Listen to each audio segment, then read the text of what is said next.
Sumatera Utara. Selamat sore pemirsa, untuk memperbaharui informasi Anda seputar Sumatera Utara. Sumatera Utara hari ini hadir kembali menjumpai Anda edisi Selasa 12 Juli 2022. Kali ini bersama saya Karyawan Smiring. Dan saya Ayu Alvinia Kori. Pemirsa, seperti biasa tim redaksi kami telah menyiapkan sejumlah informasi aktual seputar Sumatera Utara untuk Anda. Dan inilah Sumatera Utara hari ini selengkapnya.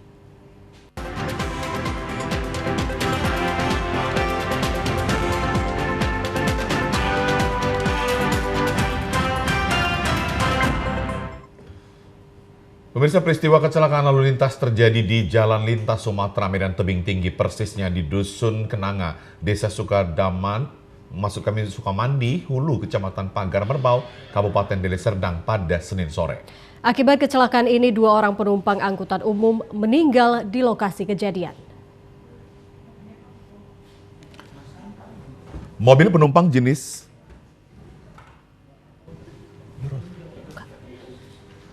penumpang jenis Mitsubishi L300 Parisma Jaya Trans BB 1912 LD yang dikemudikan Jeffrey Parulian Sitompul menyeruduk truk Mitsubishi Fuso BK 9583ND yang sedang berhenti dan sedang menempel ban. Akibat peristiwa ini, 2 penumpang bus meninggal dunia di lokasi kejadian dan 6 penumpang lain yang mengalami luka-luka, sementara sopir bus selamat dan hanya menderita luka ringan. Kedua korban meninggal adalah Heni Purba, warga Jalan Melanton, Siregar, Desa Pasai Dolok, Sanggul, dan Minar Sulastri Purba, warga Dolok Sungkit, Desa Mangasaribu, Kecamatan Lintong, Lihuta. Untuk penumpang bus yang terluka sudah mendapatkan perawatan di rumah sakit terdekat. Kecelakaan berawal pada saat bus Parisma melaju dari arah Perbaungan menuju Lubuk Pakam dan setibanya di lokasi kejadian diduga supir bus Parisma tidak fokus saat mengemudi sehingga tidak memperhatikan truk tronton BK 9385ND yang parkir di tepi jalan dan langsung menghantam bagian belakang truk. Akibat peristiwa ini, bagian depan kiri mobil Parisma mengalami kerusakan yang cukup parah. Sementara itu sopir bus Jepri mengalami luka ringan. Kedua penumpang bus yang duduk di sebelahnya mengalami luka berat dan meninggal dunia di tempat kejadian. Warga sekitar kejadian membantu pihak unit Lakalantas Polresta Deli Serdang untuk proses evakuasi. Kanit Lakalantas Polresta Deli Serdang, Ibtu Khairil Anwar mengatakan pihaknya sudah melakukan evakuasi mobil dan membawa korban ke Rumah Sakit Haji Amri Tambunan. Sementara kedua sopir bus dan truk masih dimintai keterangan di kantor unit Laka Polresta Deli Serdang. Plat nomor polisi BB 1912 LD PT Parisma menabrak dari belakang. Membawa penumpang, ada berapa orang penumpang? Sebanyak 10 orang penumpang ditambah 1 orang supir. 2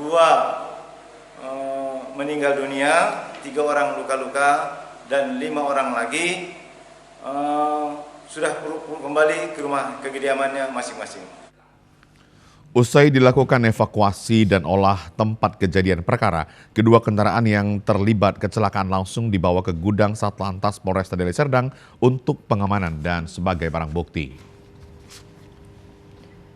Sementara itu pemirsa, akibat menghindari sepeda motor, sebuah mobil bus dan truk mengalami kecelakaan di Jalan Provinsi Kabupaten Mandailing, Natal. Tidak ada korban jiwa dalam peristiwa kecelakaan ini, namun mobil bus dan truk tersebut mengalami ringsek. Kecelakaan terjadi antara bus 1 Nusa bernomor polisi BK 7245DJ dengan mobil truk Hino bernomor polisi BK 8049EI di Jalan Provinsi, tepatnya di Kelurahan Simpang Gambir, Kecamatan Linggabayu, Kabupaten Mandailing, Natal. Kecelakaan ini terjadi diketahui mobil truk yang datang dari arah Kecamatan Batang Natal menuju Kecamatan Sinunukan hendak menghindari sepeda motor, namun tiba-tiba mobil bus yang datang dari arah berlawanan kaget dan banting setir sehingga tidak bisa menghindar hingga terjadi kecelakaan tersebut. Warga yang berada di lokasi langsung membantu mengevakuasi korban dari dalam mobil dan mengevakuasi kedua mobil dari badan jalan untuk menghindari kemacetan. Kecelakaan ini tidak ada korban jiwa, namun seluruh penumpang bus dan truk mengalami trauma, sementara kedua mobil mengalami ringsek.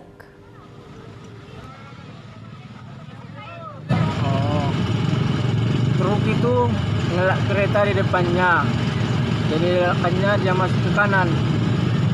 Pas kami datang, udah nggak bisa dilakukan lagi. Ada berapa sewa yang ada di dalam, Bang? 17 orang. 17 orang, Bang, ya? Ya. Ini dari mana ke mana ini, Bang? Dari Natal ke Medan. Aparat kepolisian lalu lintas Polsek Linggabayu melakukan penyelidikan peristiwa kecelakaan yang terjadi di Jalan Provinsi Pantai Barat dan kedua sopir sudah diamankan untuk dimintai keterangannya. Kita ke informasi lain, pemirsa. Ratusan masyarakat Kecamatan Pekan Kuala, Kecamatan Kuala, Kabupaten Langkat, pagi tadi kembali menggelar aksi demo menuntut perbaikan jalan lintas Kuala menuju lokasi wisata Bukit Lawang. Rusaknya jalan ini disebabkan oleh melintasnya truk over kapasitas yang setiap hari melintas, sehingga mengakibatkan jalan berlubang dan berduri. Ratusan pendemo yang sebagian besar merupakan kaum ibu-ibu ini melakukan aksi unjuk rasa dengan cara memblokir jalan dan membawa poster yang bertuliskan meminta kepada pemerintahan Kabupaten Langkat untuk segera memperbaiki jalan yang rusak.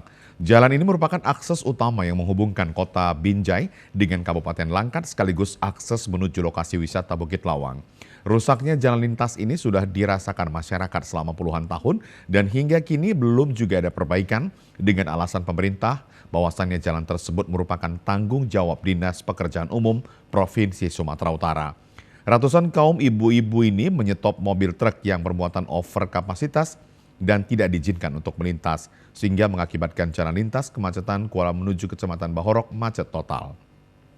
Aksi kaum ibu-ibu ini mendapat pengawalan ketat dari aparat kepolisian Polsek dan TNI Koramil Kecamatan Kuala, dan setelah mendengarkan arahan dari petugas, para pendemo baru bersedia untuk membubarkan diri. Aksi pemblokiran jalan dari truk bermuatan over kapasitas ini akan terus dilakukan hingga adanya niat baik dari pemerintahan Kabupaten Langkat untuk memperbaiki jalan yang rusak tersebut. Pemirsa, informasi aktual lainnya dapat Anda ikuti setelah yang berikut ini. Tetaplah bersama kami di Sumatera Utara hari ini.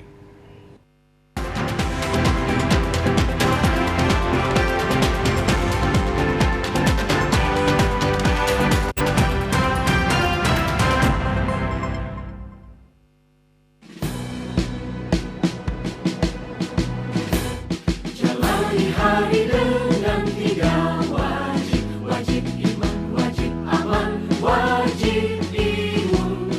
Berolahraga, riang gembira, mencegah kita jatuh sakit.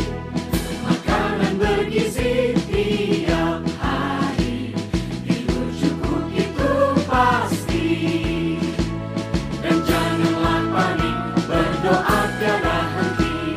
Wajib iman, aman, imun.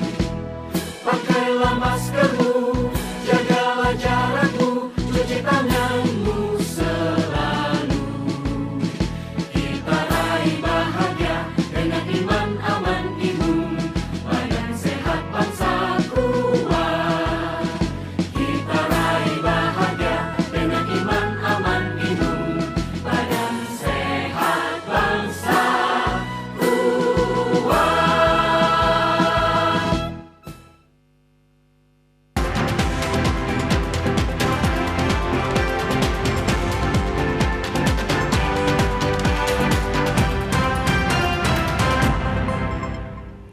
Pemirsa, SMP Negeri di Kota Medan saat ini melaksanakan masa pengenalan lingkungan sekolah MPLS, termasuk di SMP Negeri 7 Medan. Di SMP Negeri 7 Medan, MPLS hari ini adalah hari yang kedua setelah dilakukan pembukaannya kemarin di sekolah ini di Medan. Pada hari kedua hari ini MPLS di SMP Negeri 7 Medan, sebelum siswa mengikuti MPLS terlebih dahulu peserta didik baru kelas 10 dibariskan di depan ruangan kelas tempat MPLS dilakukan. Semua kegiatan MPLS diisi dengan melibatkan anggota OSIS dan Wakasek. Hari ini sebagai hari kedua seluruh peserta didik baru kelas 10 yang berjumlah 224 siswa atau 7 rombongan belajar ini hadir. Menurut Kepala SMP Negeri 7 Medan, Irnawati, tahun pelajaran 2022-2023 ini MPLS dilakukan secara tatap muka menyusul 2 tahun terakhir hanya dilakukan secara daring karena pandemi COVID-19. MPLS yang dibuka kemarin didahului dengan penyampaian materi MPLS oleh Wakasek kurikulum dan Wakasek lainnya serta para anggota OSIS. Hari ini sebagai hari kedua MPLS diisi dengan latihan lagu Mars SMP Negeri 7 Medan dan latihan menyanyikan lagu Mars Profil Pelajar Pancasila. Selain itu juga diberikan materi tentang belajar yang baik dan akhlak serta etika. Pada hari ini juga dilakukan tur keliling sekolah oleh setiap kelompok didampingi OSIS termasuk persiapan tiap kelompok untuk lomba Spentu Got Talent. Sementara itu, esok hari sebagai hari ketiga atau hari terakhir MPLS akan diberi materi kurikulum dan sesi pengumpulan hadiah serta penampilan anggota OSIS. Pada waktu jelang penutupan MPLS di SMP Negeri 7 Medan ini juga akan dilakukan challenge di mana seluruh siswa wajib follow akun Instagram SMP Negeri 7 Medan dan saling mereun IG dengan teman yang berbeda kelas serta minta tanda tangan anggota OSIS. Selain itu juga dilakukan games dan pengumuman juara Spentu Got Talent termasuk vote OSIS terfavorit dan terkece. Sebelum ditutup, acara MPLS ini ditandai dengan pembagian kelas. Kepala SMP Negeri 7 Medan Irnawati mengatakan dengan dilakukannya MPLS selama 3 hari, maka peserta didik baru kelas 10 diharapkan kian memahami seluruh sarana dan prasarana yang dimiliki oleh sekolah ini, termasuk perkenalan dengan para guru dan anggota OSIS sekolah ini. Kegiatan MPLS ini diikuti oleh 224 peserta siswa dari 7 rombongan belajar. Kemudian materi-materi ini ada agak berbeda sedikit, yaitu kami melaksanakan challenge bagi para siswa untuk menggali potensi-potensi anak-anak yang ada sehingga mereka menunjukkan bakat-bakat mereka kepada teman-temannya sehingga lebih berwarna lagi kegiatan ini dan anak-anak yang melaksanakan MPLS ini senang ya, gembira melaksanakannya. Dengan berakhirnya masa MPLS esok hari, maka proses pembelajaran tahun ajaran 2022-2023 akan dilaksanakan mulai dari kelas 7 hingga kelas 9. Penutupan MPLS di SMP Negeri 7 Medan akan ditutup Kepala SMP Negeri 7 Medan Irnawati. Sekolah Menengah Kejuruan Negeri SMK Negeri 1 Seirampah, Kabupaten Serdang Bedagai telah memasuki tahun ajaran baru 2022-2023. Di hari kedua tahun ajaran baru, pihak sekolah SMKN 1 Seirampah masih melakukan tahap pengenalan lingkungan sekolah dan bersih-bersih sekolah, dilanjutkan dengan kegiatan penyembelihan hewan kurban Idul Adha. Masa liburan sekolah telah berakhir, kini memasuki tahun ajaran baru 2022-2023 yang saat ini telah memasuki hari kedua masa pengenalan lingkungan sekolah. Seperti terlihat pada pagi ini di SMKN 1 Seirampah, sejumlah siswa telah melakukan masa orientasi siswa dengan pengenalan lingkungan sekolah, baik itu perkenalan diri siswa ataupun berkenalan dengan sejumlah guru pengajar di sekolah tersebut. Tampak juga sejumlah siswa melakukan bersih-bersih sekolah yang diajarkan pihak sekolah betapa pentingnya sifat gotong royong yang ditumbuh kembangkan di diri masing-masing siswa. Suryanto, Kepala Sekolah SMKN 1 Seirampah mengatakan saat ini jumlah siswa di sekolahnya sebanyak 842 siswa yang terbagi dalam 24 ruang belajar. Dan untuk tahun ajaran baru ini, siswa yang diterima dan penerimaan PPDB tahun ajaran 2022-2023 dari berbagai jalur penerimaan sebanyak 200 lebih siswa kelas 10 yang saat ini dalam masa pengenalan lingkungan sekolah. Sementara di saat yang bersamaan, pihak sekolah bersama dengan para tenaga pengajar sedang melakukan penyembelihan hewan kurban sebanyak 1 lembu dan 5 kambing yang dibagi-baginya untuk pihak sekolah dan masyarakat sekitar sekolah. Dalam rangka tahun ajaran baru 2022-2023, kami di Sekolah SMK Negeri 1 Seirampah pada saat hari ini sudah mengadakan masa pengenalan lingkungan sekolah. Hari ini adalah hari kedua dan berjalan dengan lancar.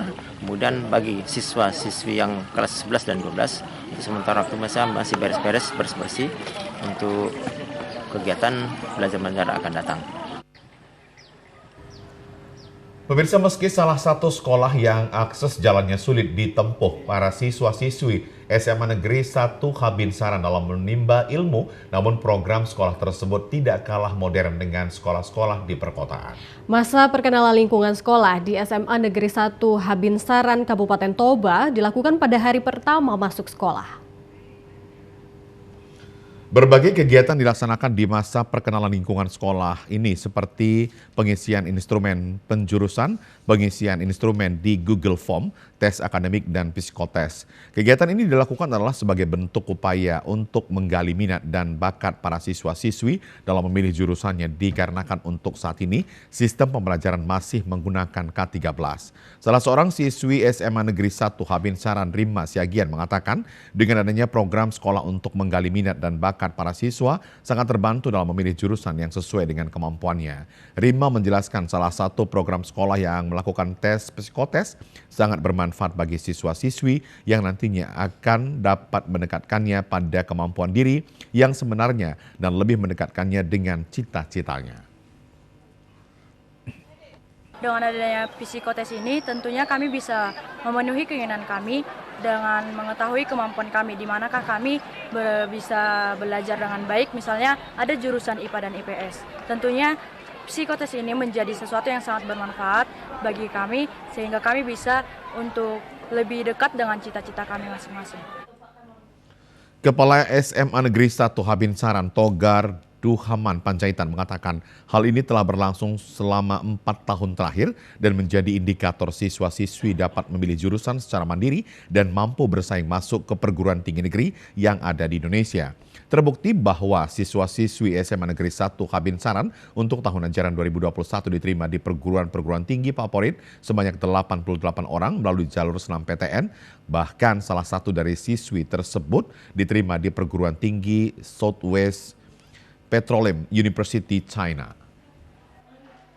Ada beberapa indikator yang kita jadikan sebagai keberhasilan dari upaya ini. Pertama, bahwa ya anak-anak ini bisa menentukan sendiri jurusannya. Nah, dengan mandiri. Nah, yang kedua, bahwa anak-anak ini paham betul bahwa minat dan bakat dia untuk belajar itu di mana.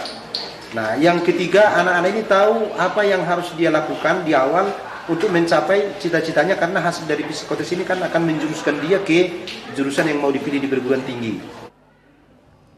Untuk tahun ajaran 2021, kemampuan para siswa-siswi SMA Negeri 1 Habinsaran mengalami peningkatan yang signifikan. Hal ini dapat dibuktikan pada tahun sebelumnya untuk juara Olimpiade Sains tingkat provinsi hanya 2 orang saja. Namun untuk tahun ini bertambah menjadi 7 orang. Memasuki tahun ajaran baru usai pandemi COVID-19, aktivitas proses belajar mengajar di sekolah kembali normal. Sejumlah orang tua siswa ikut menghantarkannya anaknya ke sekolah, bahkan menunggu sampai pulang sekolah. Satu persatu siswa Sekolah Dasar Negeri 080 Panyabungan menyalami kepala sekolah sebelum masuk ke area lingkungan sekolah. Aktivitas ini setiap harinya dilakukan siswa kepada tenaga pendidik yang menunggu kedatangan siswa masuk ke sekolah. Aksi ini juga merupakan langkah dan upaya mengajari dan mendidik anak agar bisa menghargai guru dan orang tua. Di hari kedua masuk sekolah bagi siswa tahun ajaran baru ini, sebagian siswa masih diantarkan orang tua. Bahkan wali murid ada yang menunggu anaknya sampai pulang sekolah. Proses belajar mengajar aktif dilakukan setelah adanya pemberlakuan new normal pasca pandemi COVID-19, sehingga seluruh siswa kembali belajar seperti biasanya.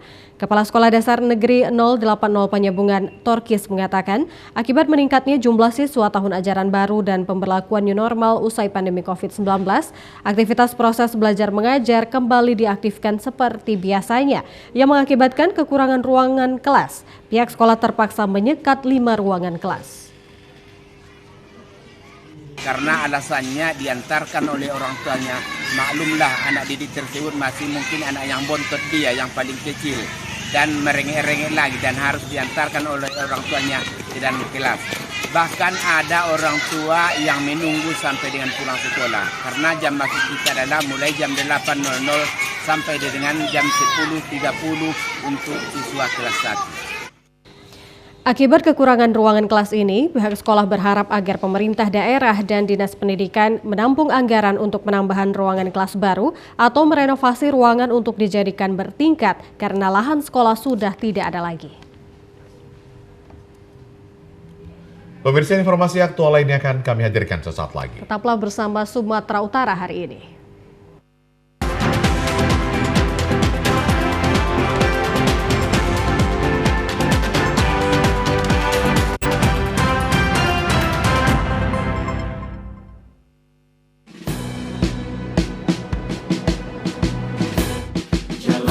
Hari dengan 3 wajib, wajib iman, wajib aman, wajib imun. Berolahraga, riang gembira, mencegah kita jatuh sakit. Makanan bergizi tiap hari, tidur cukup itu pasti. Dan janganlah panik, berdoa tiada henti.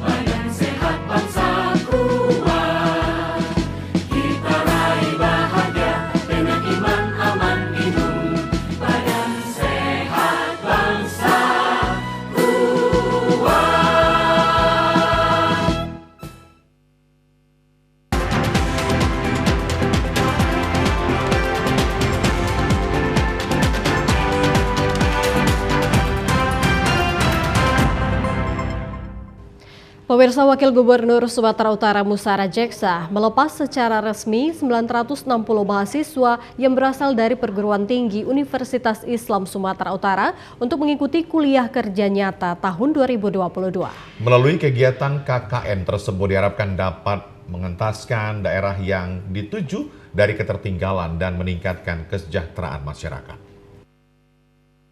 Token yang di sudut bergerak, sedang berage. Karena itu diharapkan sinergi dan beberapa OPD untuk berkontribusi sehingga program KKN ini dapat berjalan sesuai harapan. Melalui KKN ini dapat terjalin hubungan antara perguruan tinggi dengan pemerintah daerah, instansi teknis dan masyarakat sehingga dapat lebih berperan dalam menyelesaikan kegiatan pendidikan serta penelitian dengan tuntutan nyata dari masyarakat yang sedang membangun. Dalam menghadapi tantangan di era digital dan milenial saat ini, UISU terus memberikan respon positif dengan mengubah paradigma pembangunan menjadi paradigma pemberdayaan agar kegiatan KKN menjadi lebih konseptual terhadap permasalahan yang terjadi di masyarakat. Ditambahkan Wagubsu, saat ini masyarakat sedang menghadapi permasalahan kesehatan stunting. Oleh karena itu diperlukan pendekatan persuasif dan edukatif untuk menekan angka stunting secara nasional agar kasus tersebut menurun hingga 14% pada tahun 2024. Bersama Kepala Perwakilan Badan Kependudukan dan Keluarga Berencana Nasional BKKBN Sumut, Muhammad Rizal, mahasiswa diminta untuk dapat menyampaikan informasi terkait rencana aksi nasional percepatan penurunan stunting berupa informasi dan menjadi pendamping keluarga seputar informasi pemberian gizi, lingkungan hingga sanitasi. Wagubsu Musa Rajeksyah menyambut baik pelaksanaan program ini karena penting dan bermanfaat bagi mahasiswa dalam menunjang pembangunan di kabupaten kota. Dengan demikian akan terjadi interaksi, sinergitas saling menerima, saling memberi, saling asah, asih dan asuh antara mahasiswa dan masyarakat. Apa yang menjadi potensi desa bisa mereka bantu dengan keilmuan yang mereka punya, bisa membantu masyarakat untuk memberikan ilmu, memotivasi. Dan kita berharap KKN ini tidak hanya ilmu ataupun wawasan ataupun pengalaman yang dapat mahasiswa, tapi sebaliknya mahasiswa bisa memberikan pengetahuan, ilmu juga kepada masyarakat. Mudah-mudahan kalau kegiatan KKN seperti ini terus kita laksanakan dan dengan desa-desa, apalagi desa-desa yang jauh terpencil, ini bisa membantu pemerintah dalam mengangkat ekonomi desa, dalam mengangkat potensi desa, dan dalam juga menjaga kesehatan masyarakat kita. Tadi juga ada pembekalan masalah bagaimana penanganan stunting, supaya masyarakat kita tidak terkena stunting karena angka stunting kita jauh lagi di atas nasional. Target kita 2024 menurun menjadi 14% dari yang sekarang 25,8%.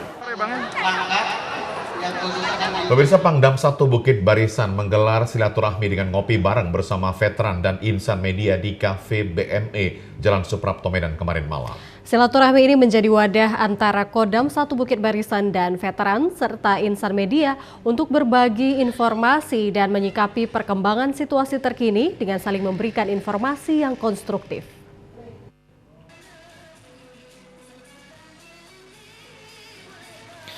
Dalam sambutan Pangdam 1 Bukit Barisan yang dibacakan Kasdam 1 Bukit Barisan, Brigjen TNI Purwito Hadiwardono mengatakan sebuah kebanggaan bagi Kodam 1 Bukit Barisan dapat menyelenggarakan ngopi bareng dengan veteran dan insan media yang ada di Medan. Melalui gelaran silaturahmi ngopi bareng ini menjadi momentum untuk memperoleh manfaat guna meningkatkan keakraban dan hubungan yang lebih harmonis antara Kodam 1 Bukit Barisan dan veteran serta insan media. Pangdam 1 Bukit Barisan juga menyampaikan agar ngopi bareng ini dijadikan sebagai wahana berbagi informasi guna menumbuhkan pemahaman untuk menyikapi berbagai perkembangan situasi terkini sehingga Kodam 1 Bukit Barisan dan veteran serta insan media dapat saling memberikan informasi yang konstruktif. Pangdam menyebutkan para veteran sampai saat ini selalu berperan aktif dengan memperlihatkan keikhlasan tanpa pamrih, senantiasa bersemangat membaktikan jiwa dan raganya sepanjang usianya yang dilandasi rasa nasionalisme yang sangat besar. Selain itu, veteran dalam usia yang sudah lanjut selalu berkarakter pejuang dan tetap berkontribusi dalam kehidupan berbangsa dan bernegara, dan hal itu menjadi sumber inspirasi serta motivasi bagi Kodam 1 Bukit Barisan dalam meningkatkan pengabdian kepada bangsa dan negara.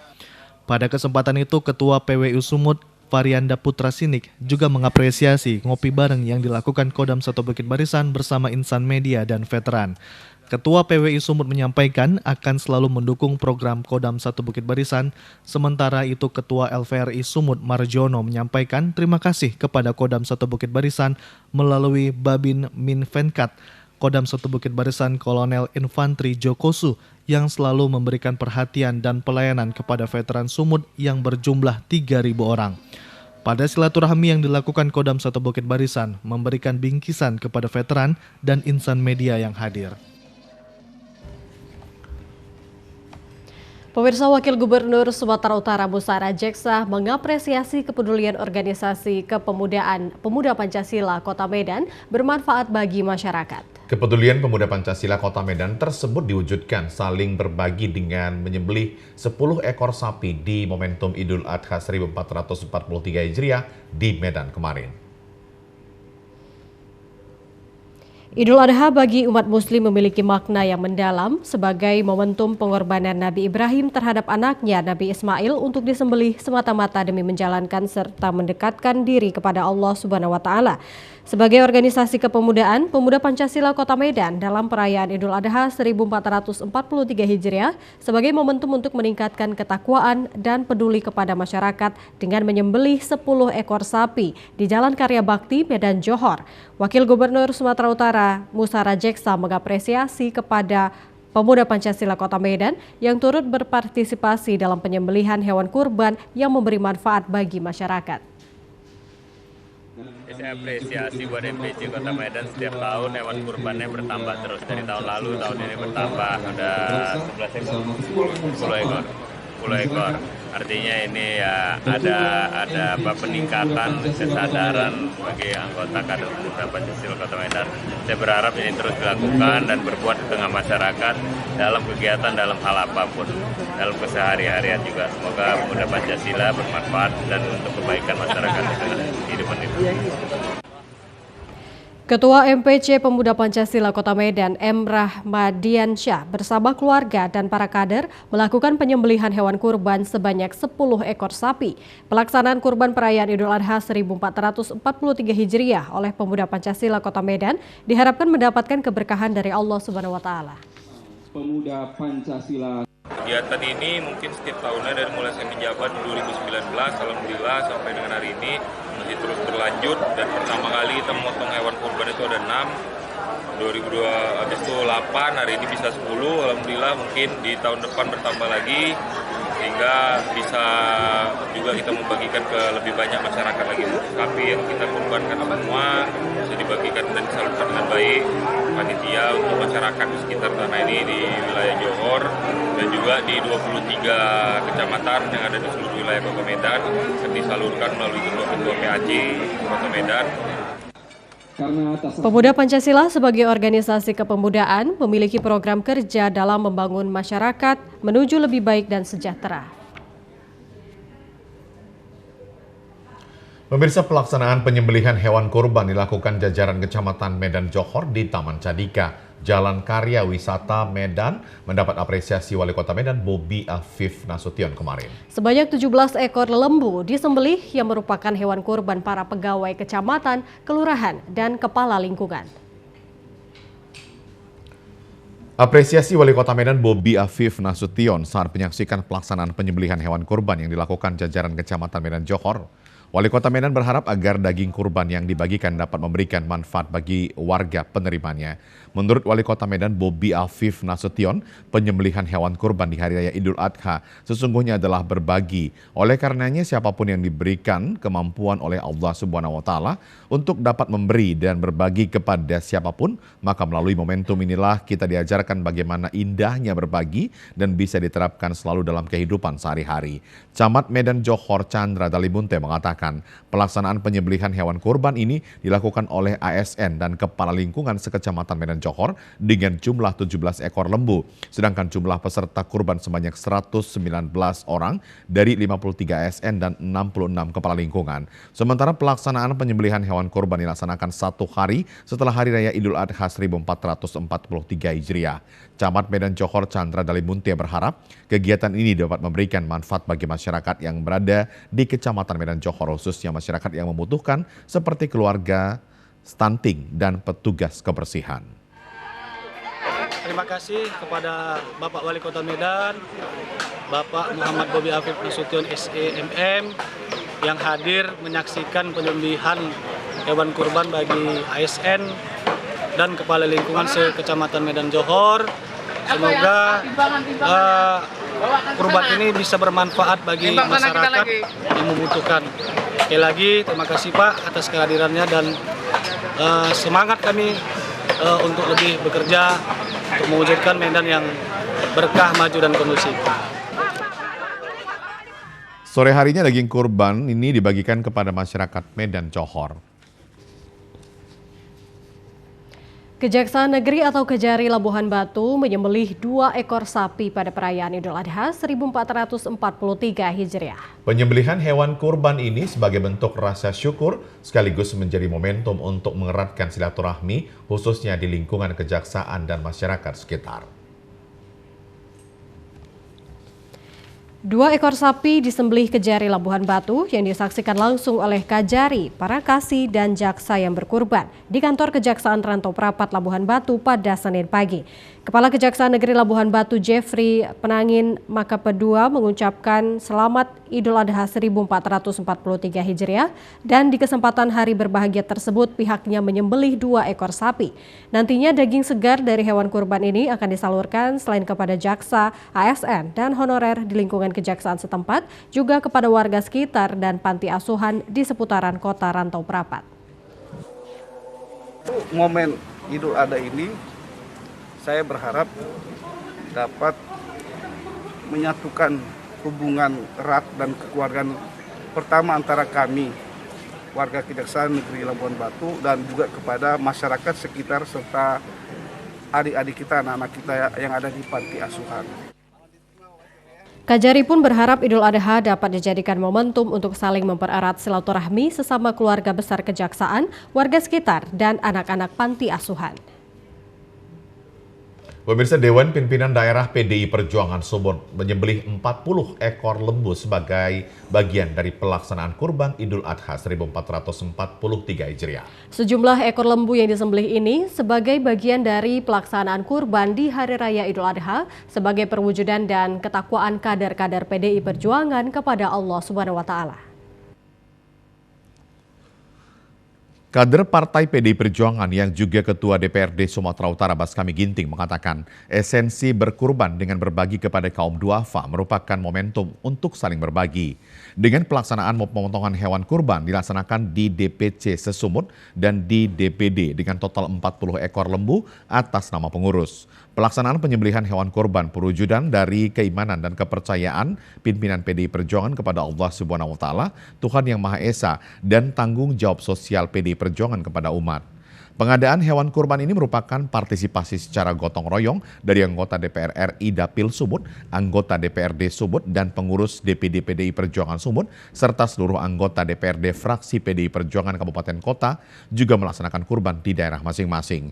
Nantinya daging hewan kurban ini akan dibagikan kepada masyarakat sekitar lingkungan kantor DPD partai dan beberapa anggota masyarakat yang kurang mampu dan merupakan jiran tetangga dari pengurus dan anggota DPRD Sumut yang didistribusikan melalui pengurus partai melalui DPC PDI Perjuangan di Kabupaten Kota, ormas Islam seperti Nahdlatul Ulama, Al-Wasliyah, serta Pondok Pesantren Al-Kautsar dan Jabal Nur.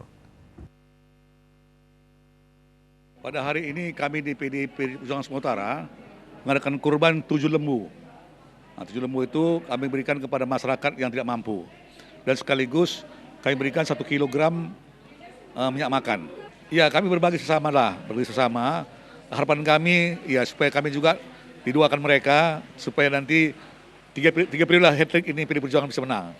Total seluruhnya ada 40 lembu kita bagi ke daerah Tapsel dan sekitarnya, dan banyak daerah lagi seperti Samosir juga kita berikan kepada mereka, dan ormas-ormas Islam, Al-Wasliyah, pesantren-pesantren kami berikan. Harapan kami itu semoga di tahun ke depan ini kita lebih bagus lagi lah. Pemirsa, Sumatera Utara hari ini akan kembali hadir setelah yang satu ini. Tetaplah bersama kami di Sumatera Utara hari ini.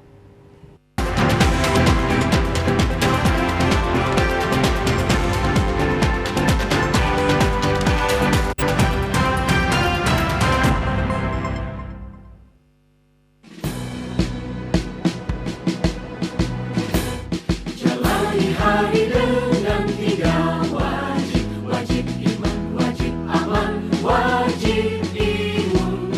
Berolahraga, riang gembira, mencegah kita jatuh sakit.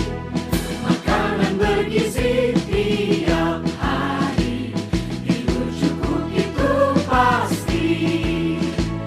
Dan janganlah panik, berdoa tiada henti.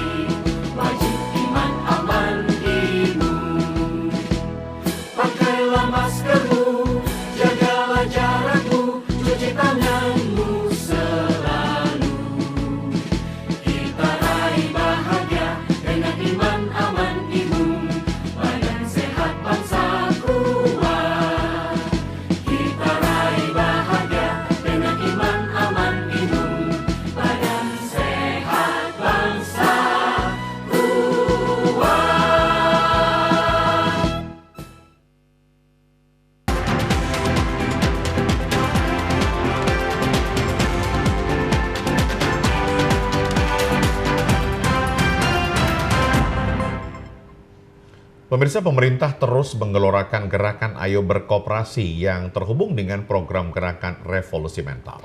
Program ini bertujuan untuk meningkatkan literasi perkoperasian agar generasi muda tertarik untuk berkoperasi. Sebagai agen pembangunan, generasi muda harus dibekali dengan pengalaman berusaha serta pembangunan karakter yang berbasis nilai gotong royong dan usaha bersama yang keseluruhannya akan diperoleh melalui koperasi. Dukungan regulasi menjadi satu langkah penting agar koperasi terus diminati serta menciptakan ekosistem bisnis yang dinamis, adaptif dan akomodatif bagi kepentingan anggota dan masyarakat sehingga koperasi dapat menangkap berbagai peluang usaha serta mendapat kepercayaan publik. Menteri Koperasi pada acara Puncak Hari Koperasi Indonesia ke-75 tahun 2022 dalam sambutannya dibacakan Kepala Dinas Koperasi dan UMKM Provinsi Sumatera Utara Suherman pagi tadi mengatakan, koperasi membuka peluang bagi masyarakat untuk membentuk koperasi melalui elaborasi berbagai pihak dalam wadah koperasi dari berbagai kelompok anggota sesuai dengan peran dan lingkup bisnisnya. Dikatakan penguatan substansi rancangan undang-undang perkoperasian diarahkan pada pengembangan ekosistem perkoperasian, antara lain meliputi kebijakan alternatif yang memberikan kesempatan koperasi bergerak di berbagai sektor usaha dan tumbuh besar, terutama bagi profesional dan generasi milenial. Kita memang buat banyak kegiatan dan banyak pelatihan terkhusus buat koperasi. Koperasi baik itu tentang pembukuannya dan terkait dengan sekarang itu koperasi kita mengarah ke transformasi digital. Sampai sini ada beberapa kelompok mengusulkan meminta agar dibentuk kita bentuk koperasi. Nah ada beberapa tapi belum kita lanjutin. Kenapa? Lokasinya saya rasa memang kita butuh juga tempat dan akan melakukan penyuluhan. Harapannya koperasi semakin maju, transformasi digital ya. Dan dapat meningkatkan kesejahteraan para anggotanya. Penting itu. Kepala Bidang Kelembagaan Koperasi dan UMKM Sumut, Unggul Sitanggang mengatakan koperasi di Sumatera Utara masih tetap bangkit meskipun pada masa COVID-19. Diharapkan koperasi di Sumatera Utara dapat bangkit melalui digital koperasi baik untuk aktivitas bisnis, laporan keuangan, dan pemasaran produk-produknya. Koperasi di Sumatera Utara saat ini tetap bangkit walaupun ada pengaruh pandemi COVID-19. Dan harapan kita kepada semua pihak, mari kita bersinergis untuk menggerakkan koperasi. Koperasi kita harapkan menjadi gerakan ekonomi dan menjadi sokoguru perekonomian kita. Dengan adanya digitalisasi koperasi, kita para anggota koperasi tidak lagi secara manual, tetapi untuk aktivitasnya semua melalui digital. Hari jadi ke-75 tahun koperasi mengambil tema transformasi koperasi untuk ekonomi berkelanjutan menuju bisnis modern yang kuat dan bermartabat. Pemirsa, Universitas Islam Sumatera Utara melepas 960 mahasiswa UISU untuk melaksanakan kuliah kerja nyata tematik program Merdeka Belajar Kampus Merdeka yang tersebar di 4 kabupaten, 22 kecamatan, dan 91 desa. Bertempat di lapangan parkir kampus UISU Jalan SM Raja Medan, 960 mahasiswa tersebut dilepas oleh Rektor UISU Dr. Ian Harjamaludin pagi tadi. Di lapangan upacara, karena pemberangkatan akan kita laksanakan. Bagi UISU, kegiatan KKN tematik merupakan implementasi dari MOU yang sudah dilaksanakan UISU dengan 4 pemerintah kabupaten kota, yakni Serdang Bedagai, Kabupaten Batubara, Kabupaten Labuhan Batu Selatan, dan Langkat. Rektor UISU Ian Harjamaludin berharap agar kegiatan KKN tematik yang dilakukan mahasiswa ini dapat memberikan berbagai efek positif terhadap perkembangan UISU di masa mendatang. Pada dasarnya, pelaksanaan KKN tematik harus memberi manfaat bagi masyarakat yang bersifat tripartit yang melibatkan 3 lembaga, perguruan tinggi termasuk mahasiswa dan dosen, masyarakat, dan pemerintah. Universitas Islam Sumatera Utara sebelum pelaksanaan kuliah kerja nyata juga sudah menggelar pembekalan untuk dosen yang akan menjadi dosen pembimbing lapangan atau DPL kegiatan kuliah kerja nyata tematik yang dilakukan mahasiswa UISU merupakan implementasi dari Merdeka Belajar Kampus Merdeka yang sudah dicetuskan pemerintah sejak 2020 lalu. Kebijakan KKN tematik di UISU dikembangkan holistik transformatif yang menekankan pada keterpaduan seluruh aspek catur dharma, sebuah bentuk kegiatan yang mengintegrasikan aspek-aspek pendidikan dan pengajaran penelitian, pengabdian masyarakat, dan penguatan nilai-nilai Islam. Tujuan dari kegiatan ini adalah untuk implementasi dari kebijakan Merdeka Belajar dan Kampus Merdeka. Dan KKN tematik ini menjadi bentuk nyata kegiatan UISU melaksanakan kegiatan pengabdian kepada masyarakat, dan tentunya bagi mahasiswa ini menjadi kesempatan mereka untuk ikut berpartisipasi, ikut serta menyumbangkan tenaga dan pikirannya untuk ikut membangun desa. Dan bagi mahasiswa tentu bermanfaat, menjadi kesempatan mereka pula berinteraksi secara nyata di kehidupan masyarakat dan di desa. Diharapkan kepada mahasiswa peserta KKN dapat menjaga nama baik alma mater dan dapat berjalan dengan sukses, sehingga kegiatan pengabdian masyarakat dengan pendekatan lintas keilmuan dan sektoral ini dapat bermanfaat bagi mahasiswa, masyarakat, dan berjalan sukses. Kepada mahasiswa tentunya mereka mampulah menjadi orator, menjadi inovator, dan menjadi motivator bagi masyarakat desa untuk aktif menjaga lingkungan dan untuk aktif menjaga kebersihan dan kesehatan di lingkungan desanya masing-masing. Bicara-bicara sudah selesai ya.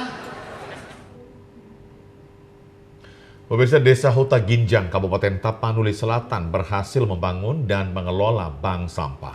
Sampah rumah tangga ini diolah menjadi barang kerajinan berharga yang mempunyai nilai jual. Selain meningkatkan ekonomi warga, bank sampah juga membuat desa menjadi bersih dan indah.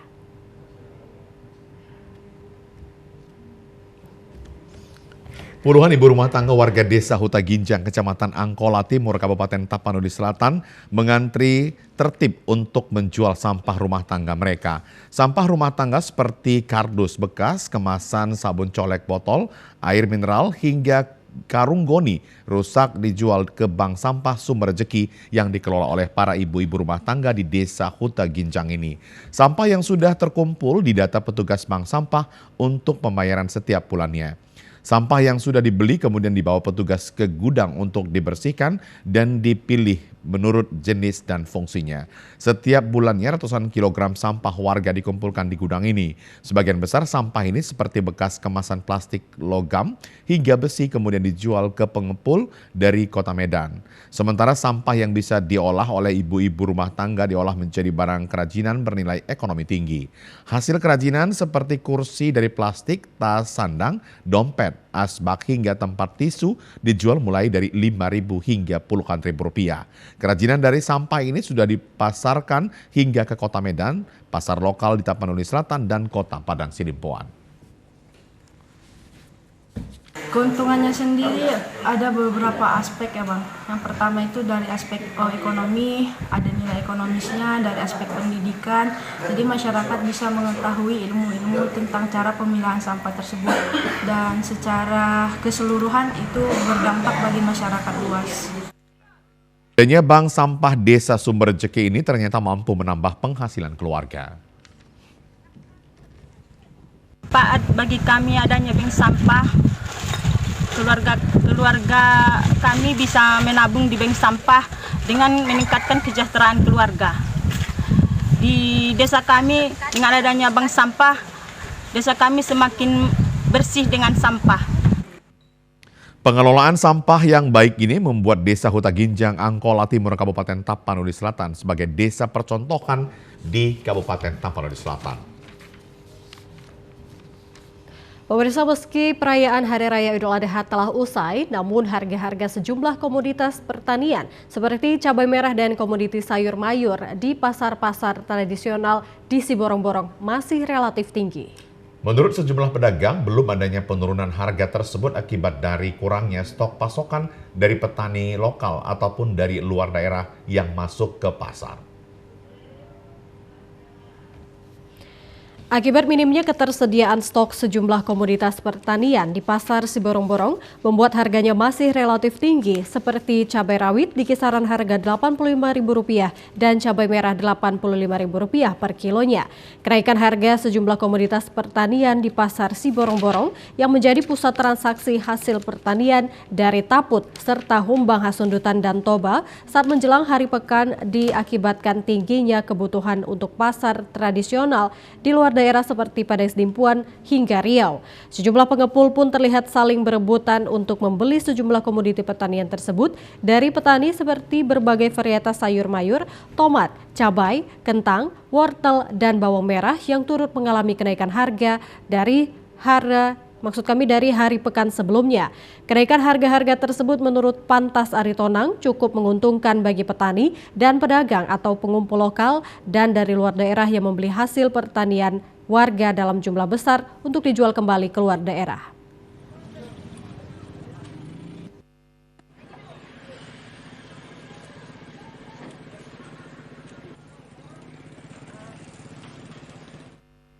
Citani mengakhiri Sumatera Utara hari ini. Mewakili seluruh kerabat kerja yang bertugas, saya Karyawan Sembiring. Dan saya Ayu Alvinia Kori. Terima kasih, selamat sore dan sampai jumpa.